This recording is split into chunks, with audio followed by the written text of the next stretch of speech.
नन असे खलकट नन असे शारट हो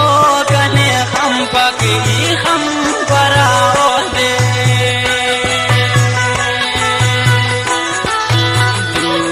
दुश्मन ता नन दा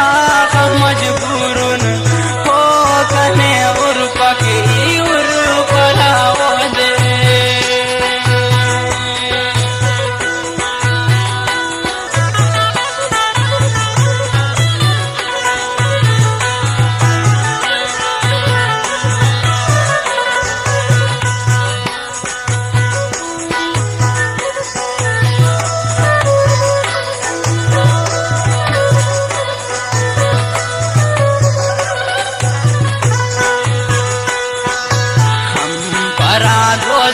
कीते न लाड़िए हसीना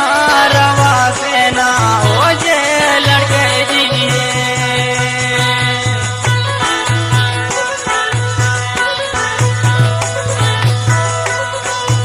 हम परा दोस्ता कीते न लाड़िए हसीना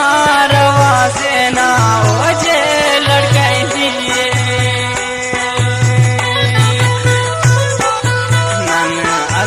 खलकट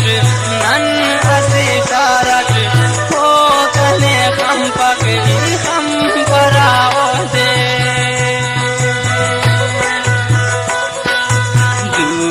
दुश्मन ता नन दा मजबूरुन हो गने उर पकी उर पराओ दे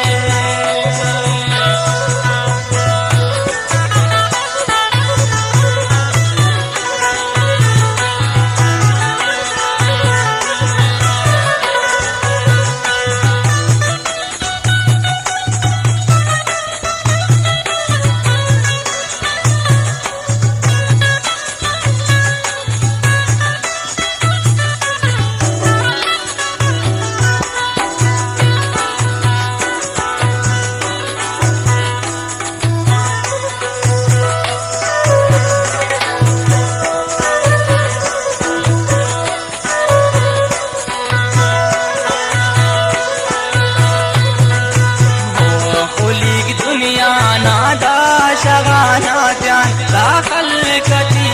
लो बाबद घुमाना प्यान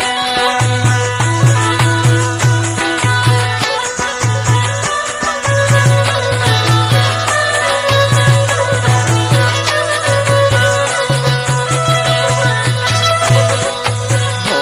खुली की दुनिया नादा शगाना प्यान दाखल कटी लो बाबद घुमाना खलकट नन असे शारट